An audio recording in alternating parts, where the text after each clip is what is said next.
You're listening to the Security Matters podcast. I'm David Puner, a senior editorial manager at CyberArk, the global leader in identity security.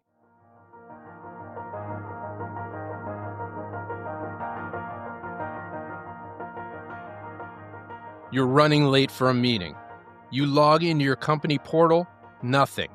You try again, still nothing. Your workplace communication platform's down. Your VPN stalls. No access to files. You assume it's temporary. But 10 minutes later, you hear someone down the hall holler, "Everything's offline." Turns out your identity provider failed and there's no backup. This isn't theoretical. Our guest today recently worked with a major company that accidentally deleted 5,000 Active Directory groups. No backup, no rollback, just panic. In another case, hurricane season knocked out cloud connectivity for retail stores. The store still had power, but without identity access, operations ground to a halt. Today, Eric Olden, co-founder and CEO of Strata Identity and a pioneer of modern identity management, joins us to talk about resilience. Specifically, how to fail gracefully, how to eliminate single points of failure, and why it's not enough to have a plan B. You need to test that plan B before disaster strikes. You're right on time for this one. Let's get into it.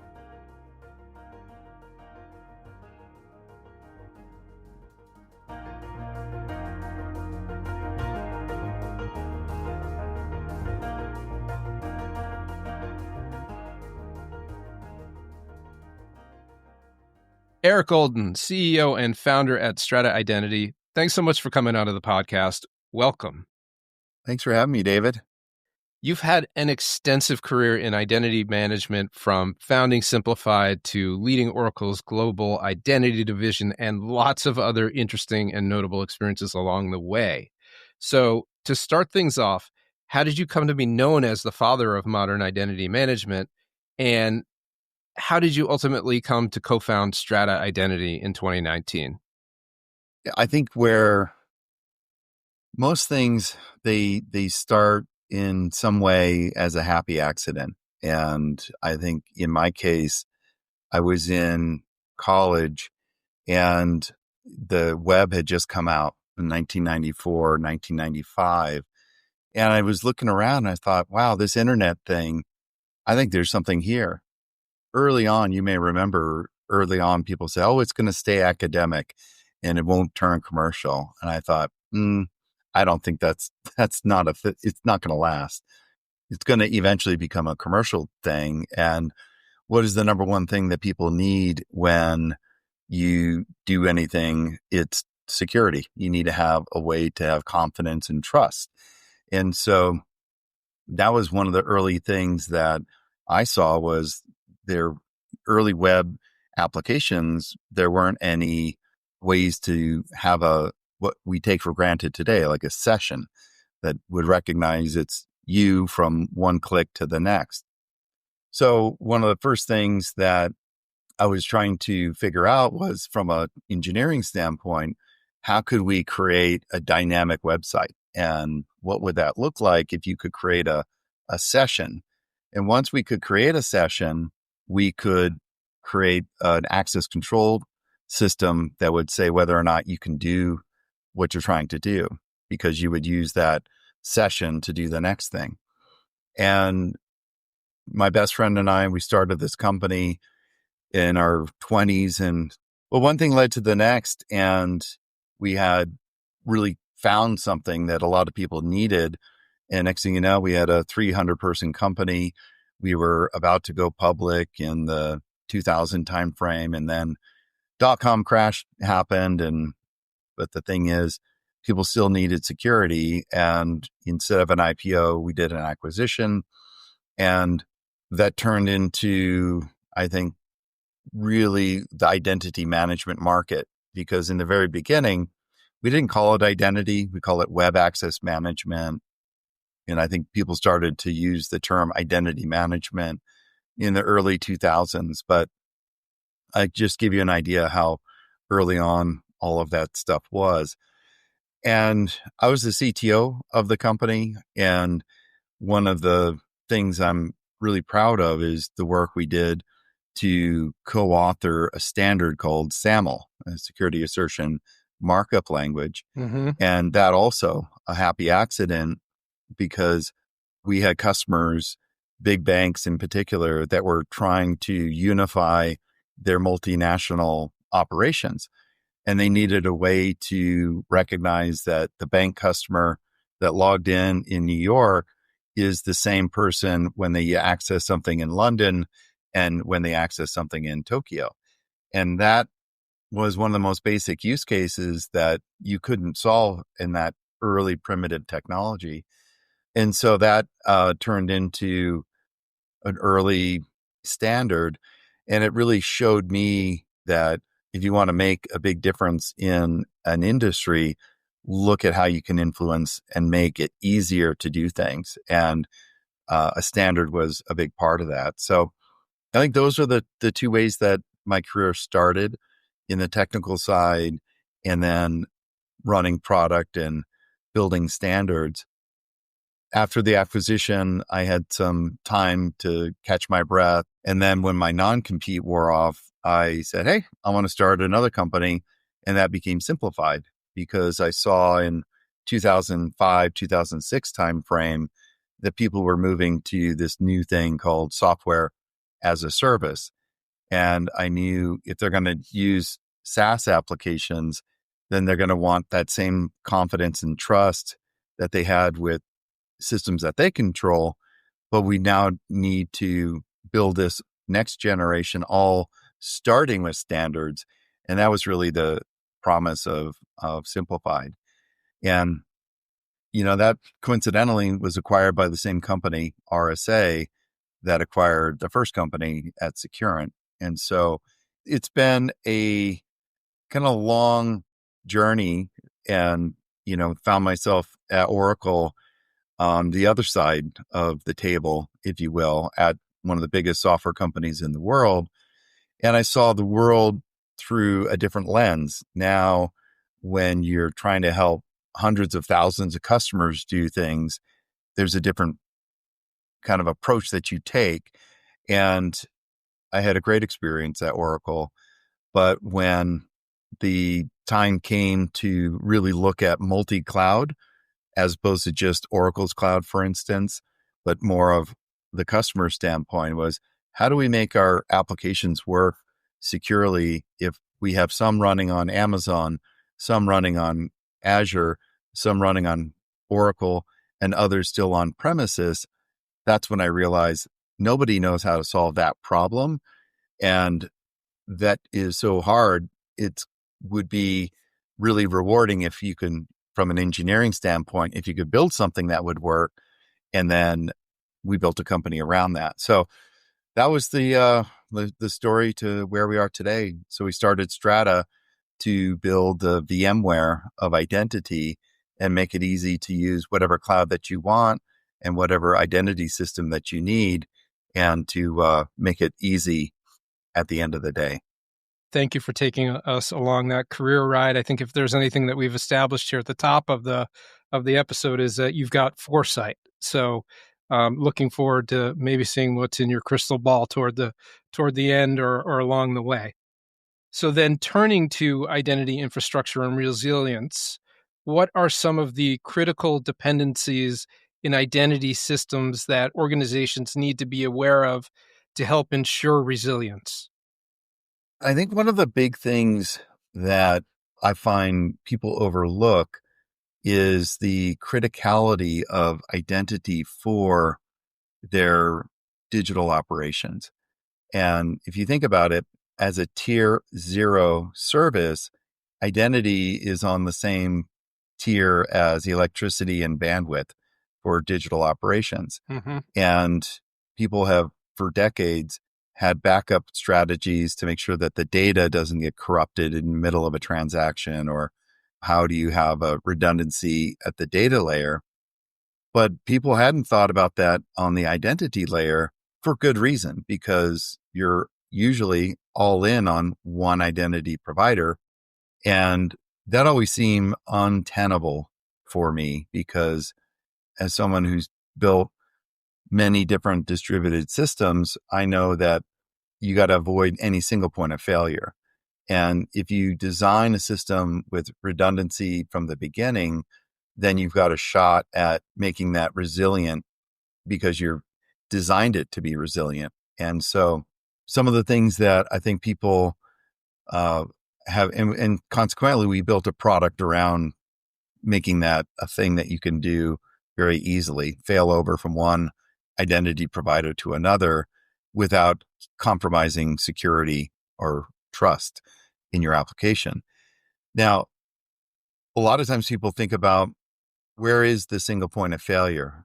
When you think about the CrowdStrike outage that happened last year, it wasn't an identity thing necessarily, but it was bringing to light the fact that there was only one way to do it. Mm-hmm. And when that system single point failed, now you had all of these businesses that were offline and they didn't know when they were going to get back online, right? You had airlines that couldn't put people on planes. You had movie venues that couldn't sell tickets. So that really made a lot of C-level executives think, where are we exposed? And so in that kind of mindset, you want to look at where, by tracing through your operations, where do you have any single points of failure and identify them? So that's the first thing. The second thing is to look at which are the things that have higher risk than others, because usually people are working with constrained budgets. They can't do everything all at once. So they need to triage and prioritize what is it that they really need to protect and start with that. So I think risk modeling plays into resilience. And then the last thing is really to avoid a false sense of competence. And what I mean by that is if you think you've got a plan B or it's going to fail over, you don't know until you test it.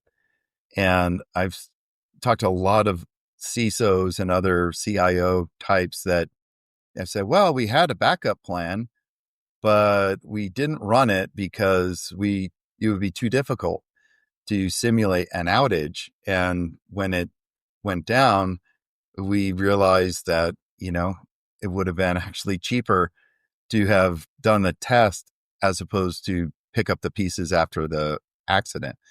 And so I think part of that, how you address that false sense of confidence, is test your assumptions, document it, test it, validate it. And, if you can be really confident because you've seen what exactly happens in a failure, you're going to be in such a better position from a risk standpoint, as opposed to people who said, we paid somebody some money. We have an SLA that'll cover us. SLAs don't do as much as people like to think, right? I mean, you may get a refund on your computing costs, but what if your outage costs you $12 million in ticket sales? So that's where you really want to get ahead of it. What are some other industry-specific examples of identity infrastructure outages that have impacted businesses? What are some typical ones that you see often, or just some big notable ones that you think are representative of, or other industries could learn something from? Yeah, well, I think there's a couple of common ways that outages happen. And I think one of the realities that we live in today is everything's connected. And oftentimes it could be a secondary effect of some other outage, but you're downstream from that and you don't realize that you're not able to do what you want to do because someone in your supply chain is having an outage. So it's not uncommon for the outage to be because of human error. Like, we just work with a company that inadvertently deleted 5,000 Active Directory groups and they didn't have a backup. And I can tell you that's a very stressful time to realize that you don't have a backup plan, because you're just like, oh my goodness, if only I could go back in time 30 seconds to undo that click, I would be in a better spot. Well, reality is human error happens and So again, not that it's malicious, could be accidental. And then the weather, I think, is another one. We've got customers in retail in the southeast of the United States. And when hurricane season comes through, boy, you really see how that supply chain and ecosystem is all connected. And in those cases, often it's the connectivity to the cloud that goes down. The cloud providers are in really secure bunker kind of data centers, right? It's rare that the data center goes down. It's usually your route to that where you're connecting and getting data from that. And so in those cases, it's really good to have a alternative to the cloud in the event that you can't access the cloud. So failing over on premises so you can keep your store working and do whatever you need to do, sell, clean up shovels and garbage bags and all the things that you need to clean up after a hurricane. So there's a couple of the kind of scenarios that I think are maybe common to some, but maybe not to others. And obviously, these organizations learn the hard way when these things happen. But then what about organizations who are trying to be or who see this and are going to be proactive about it? How can they approach assessing the financial, reputational, and regulatory risks associated with identity outages? Well, I think the best case, you make a plan that is able to perform with the expectation that there is an outage, right? So plan a failure plan, not a plan to fail, but you've got a plan when there is a failure. And you assume it's like a version of the assume breach mindset in zero trust, right? But assume outage. What do you do? How do things work? So I think that's an important thing to get ahead of, is to bring that kind of resilient mindset to your organization. Related to that, I think, is having that documented plan that you can get better with and do tabletop exercises. So it's not one person, but it's different teams. Again, similar to red team kind of exercises that you do to look for vulnerabilities and exploits. So run that, but do it from a resilience lens. And then I think you've got ways to structure software so that you don't have a single point of failure and that you have a way to monitor your critical systems. And in the event that something goes wrong, that you can have a very quick time to remediate. And that may mean person in the loop that says system A is down, I'm going to fail over to system B. You may need to have that be automated, but that kind of is a decision you need to make based on a bunch of different factors, because sometimes you don't want to automate triggers because there's a reasonable explanation for why there's an outage and it'd be better to wait it out. But sometimes you need to just move very quickly. It depends on your circumstances. And the last thing is, I think there's a lot around the reputation. If you are thinking that, hey, we've got a great brand and reputation, and people lose confidence very quickly. If you're a bank and people can't get to their money, it's a very different situation than a lot of times people think, oh, they'll be understanding. These things happen. But people get really upset because it triggers a understandable human emotion. Like, oh, I need this thing and I can't get it. So again, why people should be making a stitch in time to save 9, sometimes it's much more than 9. It could be 9 million, if you know what I'm saying. So I think really get ahead of it and take it serious. You mentioned having a plan. You also mentioned failover. What are failover mechanisms and how do they work in identity orchestration? And what is identity orchestration while we're at it? So identity orchestration is a new way to think about managing multiple identity systems. So it's built on a concept called an identity fabric. And so let's start with the identity fabric. And those would be all of the collection of identity services, like your authentication mechanisms, your access control mechanisms, your risk signals, things of that type, where you're trying to look at all of the identity related technologies that you have. Historically, those were all run in different places. With an identity fabric, you unify them under a common abstraction layer. So basically, integrate them into a common control plane.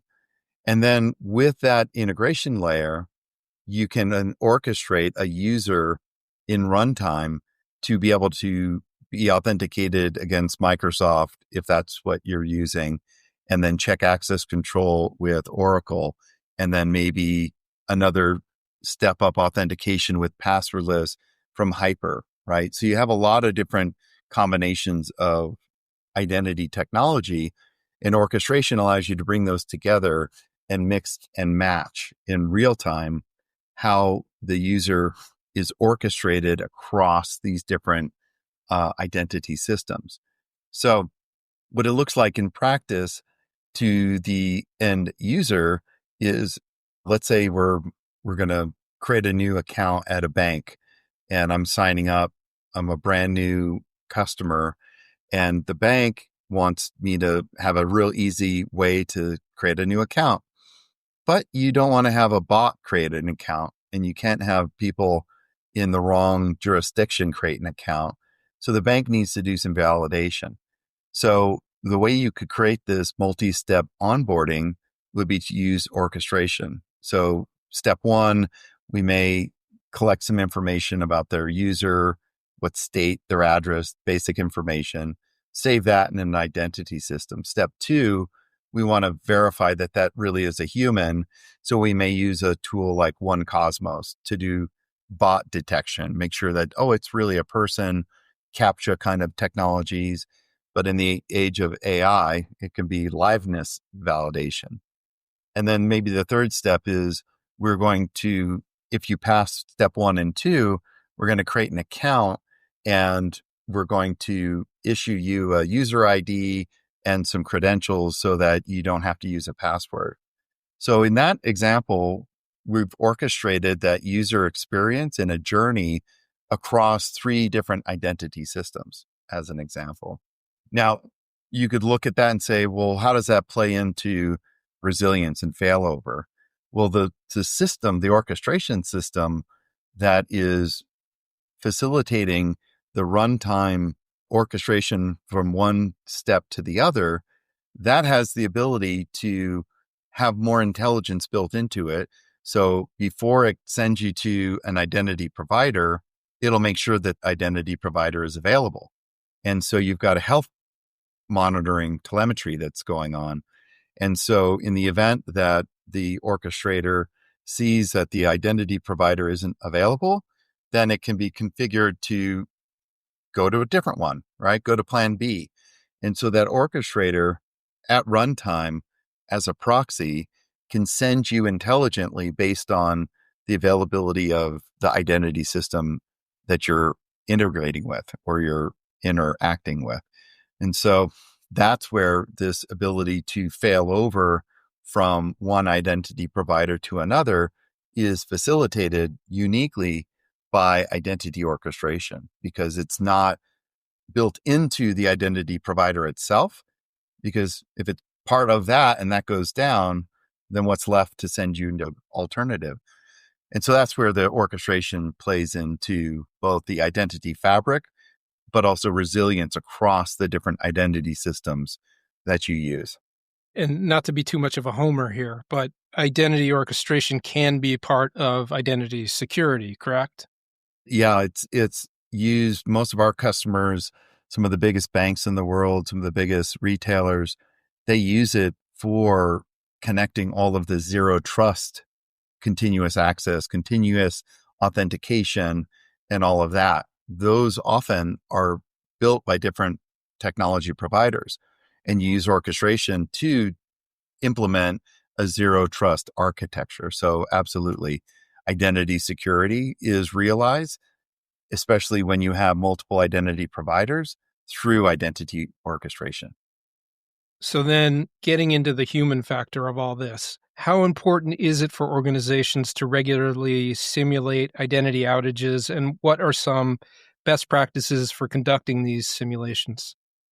There's a couple different ways to approach it, and it depends on really your level of cost of downtime, your level of risk.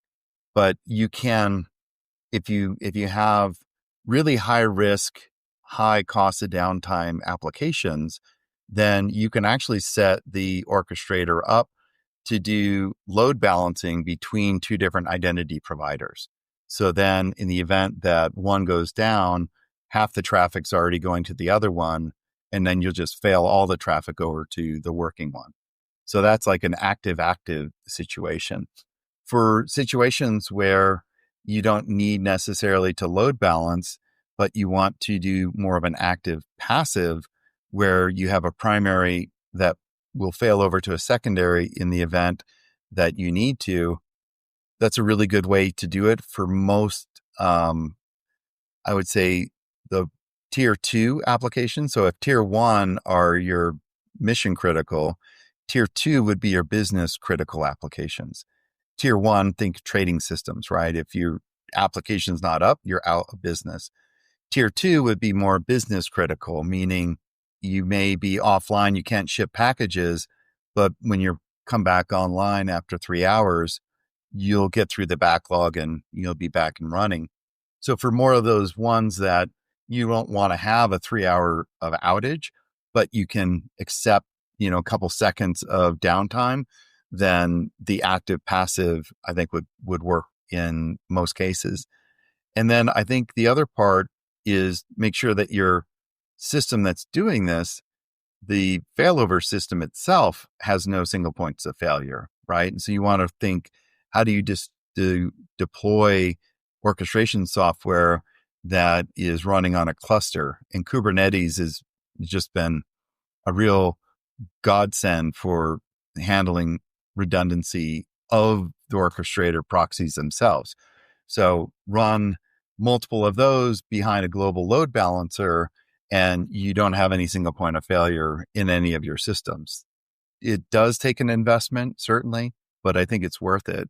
And then in terms of testing and verifying that all of these things work, it probably comes down to looking at how often do you need to. If you're doing load balancing, you're testing it with every other transaction virtually. With active passive, I think you want to test it probably at least once a quarter, even better if you can do it once a month, even better than that if you can do it at any point that you want to, an ad hoc test where you kind of simulate a break glass situation. So being able to do that where it's not a huge ordeal, but it could be something that someone says, hey, I'm just going to test and see that our backup plan works.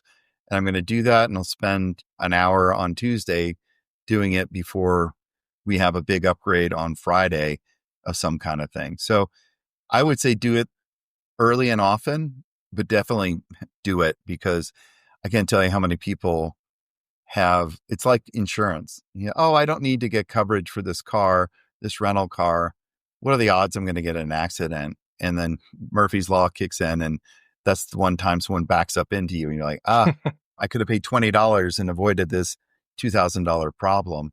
It's something that you want to have insurance and hopefully never need it, but verify that it's going to work as expected.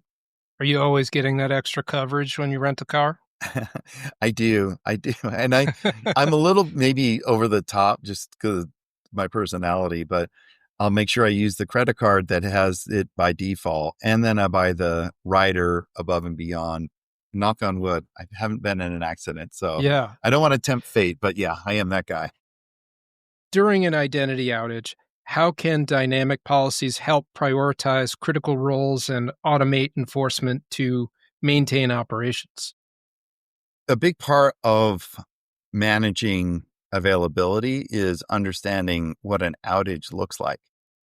The source, the cause of an outage, as we talked about earlier, could be natural forces, could be a storm, It could be a backhoe cut a fiber optic cable. It could be a bad actor, a malicious actor, things like that. So because you have so many different kinds of outages, the sources of them, you need to be able to understand what constitutes an outage. And sometimes you will know you've got a situation where you're trying to call an identity provider to authenticate a user and you get a 500 error on the HTTP response. Okay, that is the server responding saying, I'm down. Well, that's clearly an outage.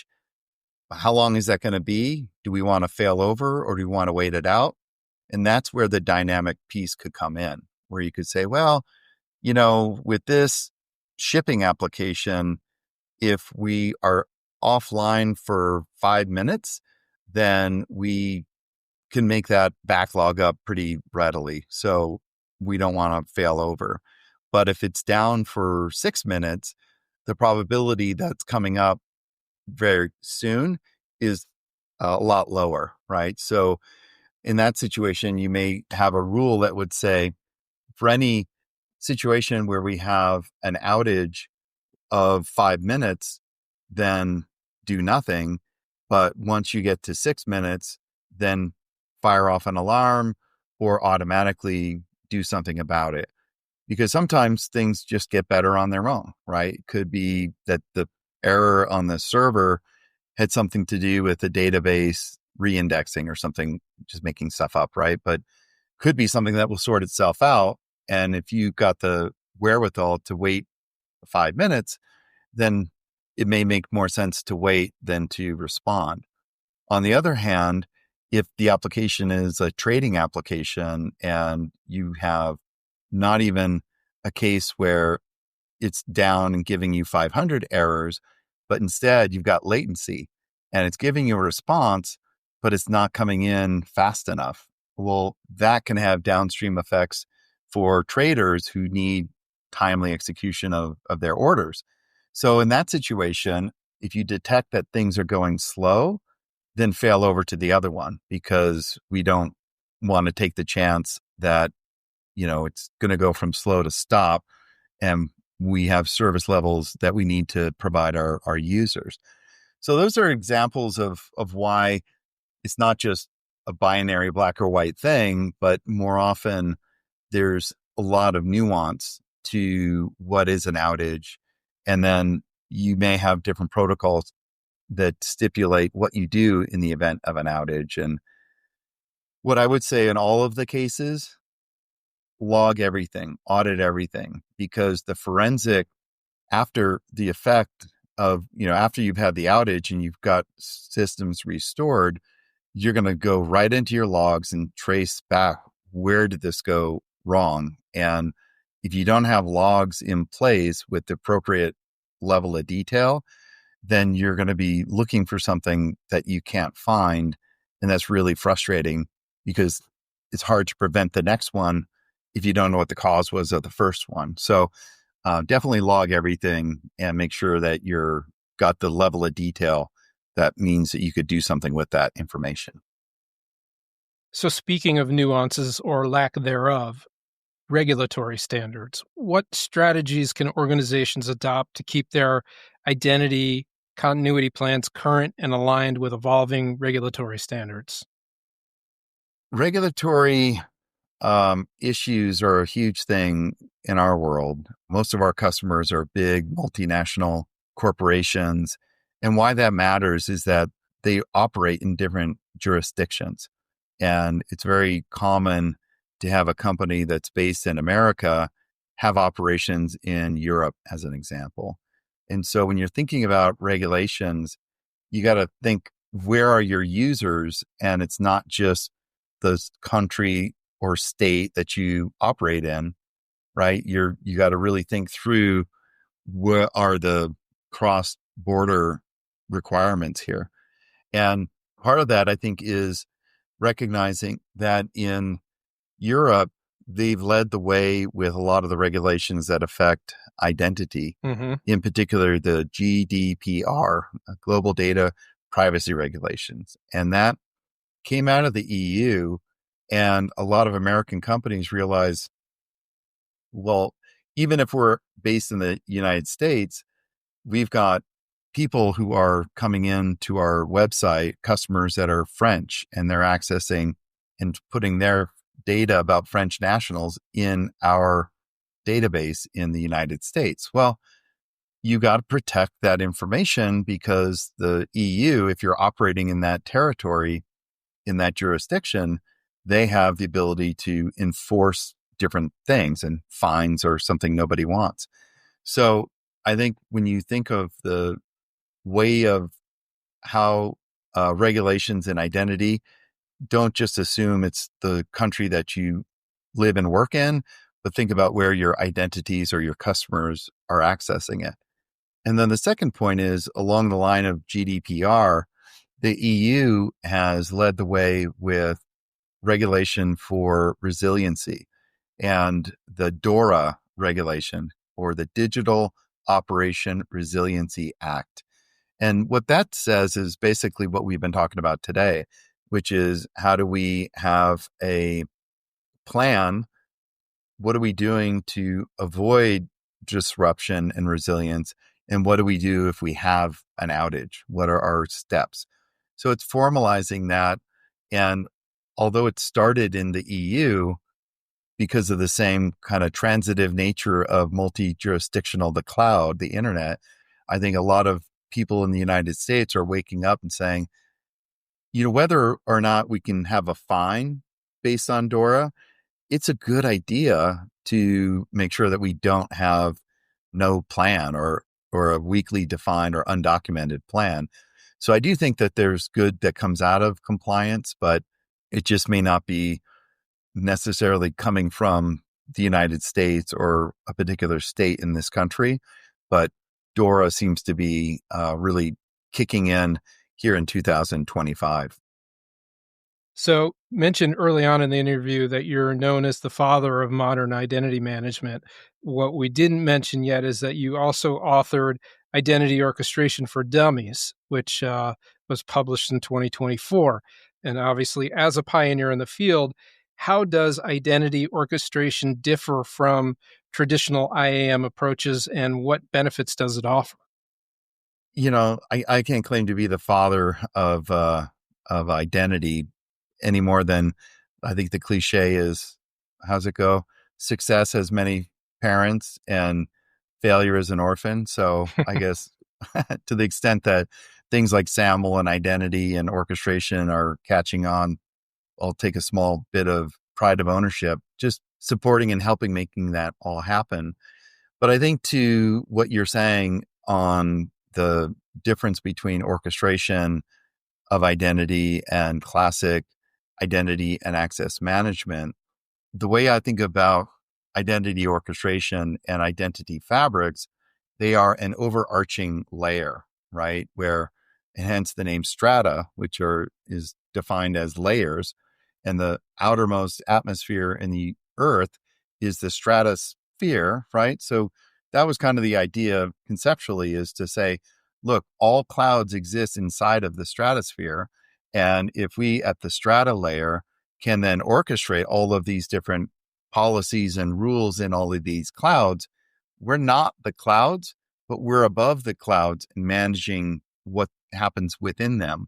So it has a bit of a, I don't know, poetic or artistic flair to it. But that was part of why I named the company Strata, is to communicate that as new layers of identity that go all the way from the cloud, all the way onto the on-premises systems and everything in between, the old stuff and the new stuff. So I think the way to think of orchestration and identity fabrics is a way to make it all work together. And as I like to say, the VMware or virtualized approach to identity. And, I feel like it brings it full circle. Really interesting. So then to wrap things up kind of on a more general or broader note, as far as identity management innovations go, what emerging trends are you most excited about, and how do you see them shaping the future of IAM, either in the foreseeable future or beyond? I'm really fascinated about the intersection of AI and identity. I can't believe it took us this long in the interview to mention AI. This could be a world record for us in the last couple of years. Yeah, it's true, right?